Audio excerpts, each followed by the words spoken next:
சங்கீதம் 62. எதூன் என்னும் ராகவ தலைவனுக்கு ஒப்புவிக்கப்பட்ட தாவீதின் சங்கீதம். முதல் வசனம். தேவனையே நோக்கி என் ஆத்துமா அமர்ந்திருக்கிறது, அவரால் என் ரட்சிப்பு வரும்.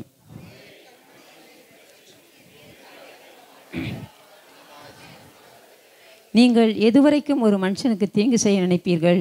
நீங்கள் அனைவரும் சங்கரிக்கப்படுவீர்கள். சாய்ந்த மதிலுக்கும் இடிந்த சுவருக்கும் ஒப்பாவீர்கள்.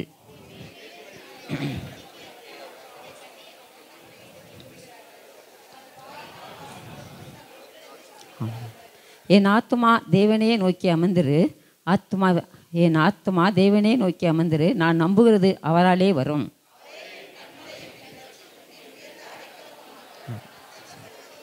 என் ரட்சிப்பும் என் மகிமையும் தேவனிடத்தில் இருக்கிறது, பெலனாகி என் கண்மலையும் என் அடைக்கலமும் தேவனுக்குள் இருக்கிறது.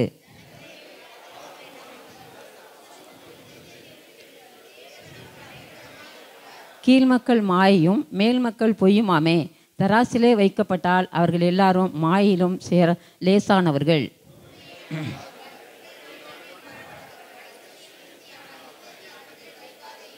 தேவன் ஒரு தரம் விளம்பினார், 2 தரம் கேட்டிருக்கிறேன். வல்லமை தேவனுடையது என்பதே. எல்லாரும் சேர்ந்து கடைசி வருஷம் வாசிப்போம். உடையது ஆண்டவரே, தேவரீர் அவன் செய்திக்கு தக்கதாக பலனளிக்கிறீர். ஆமேன்.